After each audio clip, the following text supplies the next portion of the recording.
여러분 안녕하세요. 태국 방콕에서 가이드 이재혁입니다. 이렇게 만나 뵙게 해서 너무너무 반갑습니다. 우리 태국에 오셨으니까 태국식으로 인사 한번 해볼까요? 태국식은 간단하죠. 그냥 합장을 하고 그 다음에 사마디캅 이렇게 합니다. 그래서 남자분께서는 뒤에다가 캅을 붙이고요, 여자분은 뒤에다가 카를 붙이죠. 자, 그럼 다시 한번 해볼까요?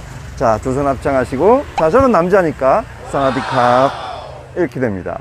네, 그래서 나중에라도 태국에 오셨을 때 태국 친구들한테, 태국 사람들한테 이렇게 태국식으로 인사하잖아요. 너무너무 좋아요. 팁을 알고 계세요. 자, 지금 제가 사실은 와스완플루 앞에 와 있던 거죠. 여기 이 하얀 문 보이시죠? 태국의 사원을 대표하는 그런 문의 형태죠. 자, 이 사원은요, 크지는 않아요. 우리 태국에 와보신 분들은 아시겠지만 사원들이 정말 크고 화려하고 웅장하죠. 근데 이 사원은 그렇지는 않습니다. 작고 아담하지만 태국의 전통적인 사원의 모습을 그대로 담고 있고요. 여러분들 2012년도에 이재한 감독의 사요나라 이츠카라는 영화가 있었어요. 그분이 이 사원을 배경으로 해서 영화를 찍었습니다. 그 영화가 사요나라 이츠카라는 영화고요. 태국은요, 진짜 동네마다 사원이 있습니다. 없는 동네가 없어요. 근데 이 태국은 그 93.5%의 인구가 불교 신자입니다. 근데 태국 사람들 사이에서의 불교라 함은 우리나라하고는 좀 달라요. 그냥 생활 그 자체예요. 그래서 예를 들면은 자기가 중요한 시험을 앞두고 있다든지 아니면은 뭐 집안이 잘 안 풀려, 그랬을 경우에 이 사람들은요, 무조건 사원으로 뛰어갑니다. 사원으로 가서 스님의 말씀도 듣고 공양도 하고 자기 소원도 빌고 하는 그런 모습을 수시로 볼 수가 있어요. 자, 그리고 여기 보시면 목조 건물이 하나가 있어요. 그 개화 당시에 서민들이 살던 그런 집입니다. 실제로 아직까지도 사람이 살고 있는 집이에요. 그래서 그 모습을 그대로 지금 유지시켜 놓고 있는 그런 상황인 거고요. 그리고 이 앞에 보면 하얀 빌딩이 있죠?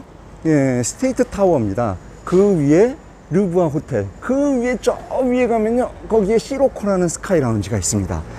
동남아 최고의 스카이 라운지 바, 태국 최고의 스카이 라운지 바라는 스카이 라운지가 있어요. 여기 딱 올라가면요, 이런 모습이 나옵니다. 이게 시로코예요. 이게 스카이 라운지입니다. 올라가면 그냥 그리스 신전같이 이렇게 딱 돼 있죠.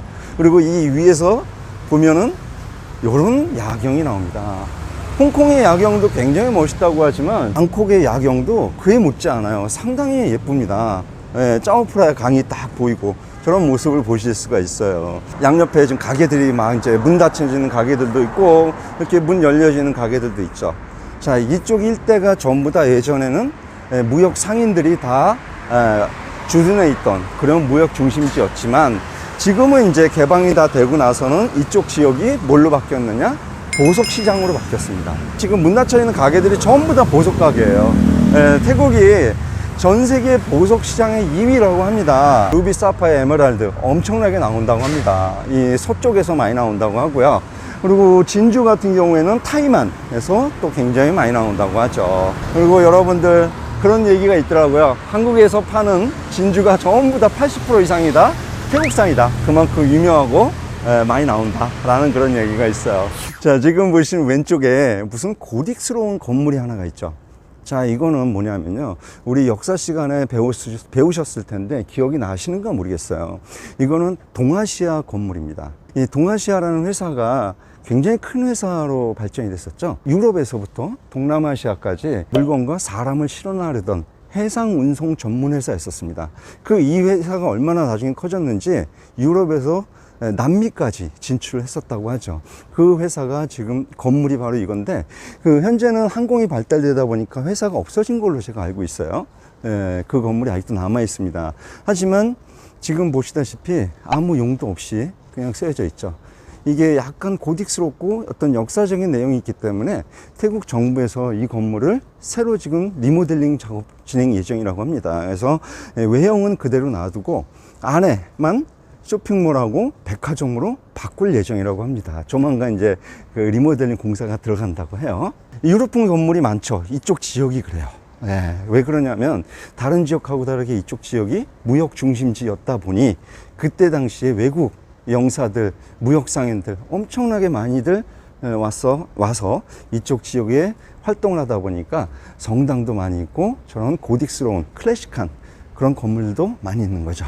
여기가 어디냐면요, 만다린 오리엔탈 호텔이에요. 동양이나 이 서양 쪽에서 굉장히 큰 호텔 체인이죠.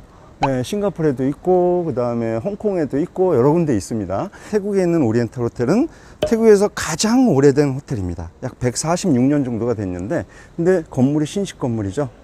리모델링을 수도 없이 했습니다. 그래서 현재의 모습이 됐고요. 호텔이 요게 다가 아니에요. 이 강 건너까지 이어져 있습니다. 그 다음에 또 유명한 게 해외 유수한 작가들이 여기서 많이 묵었었어요. 예를 들면은 어둠의 심연 작가 조셉 콜라드, 달과 육펜스의 서머셋 몽, 그리고 현재도 전 세계의 재계 인사나 정치인, 예술인들이 여기서 많이 묵고요. 무엇보다도 여기에 이 안에 뭐가 있냐면요, 야, 재즈바입니다. 재즈바. 동남아 최고의 재즈바라고 불리는 뱀부, 이름이 뱀부예요. 대나무. 최고의 재즈바가 저 안에 있습니다. 그래서 실제로 그 전 세계 유명한 재즈 뮤지션들이 저기 와서 라이브로다가 공연을 하죠. 여기 이쪽 지역에 한번 관광 오셔가지고 저기 한번 들러보시는 것도 괜찮다. 예, 유명한 재즈 뮤지션들의 음악을 라이브로 들을 수가 있고요. 비용도 뭐 저렴해요. 제가 봐서는 칵테일 한 잔에 보통 한 18,000원 정도? 예, 그 정도 합니다. 칵테일 한 잔 놓고 음악 듣고, 네, 그렇게 하실 수가 있다는 거죠. 여기는 이제 방락 지역에 있는 그래피티 골목에 지금 나와 있습니다. 되게 이쁜 색깔이거든요.